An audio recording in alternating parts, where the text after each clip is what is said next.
आपल्या ज्या प्रमुख मागण्या आहेत त्या संदर्भात मुख्यमंत्री युवा कार्य प्रशिक्षणार्थी म्हणून आपण जे 6 महिने काम केलंय आणि सरकारने फक्त आपला उपयोग होय तो फक्त इलेक्शन पुरता केलेला होता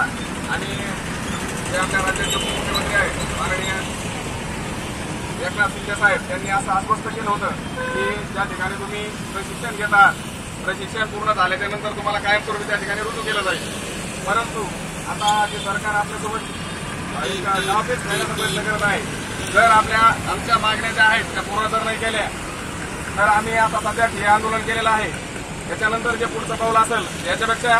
तिकट पाऊल असेल या आमच्या हे आंदोलनाची सरकारने दखल घ्यावी आणि त्या आम्ही प्रशिक्षणार्थी म्हणून काम केलेलं आहे त्या आम्हाला कालावधी वाढून द्यावा आणि जे आता प्रशिक्षण झाल्याच्या नंतर जे आम्हाला प्रमाणपत्र देण्यात येणार आहे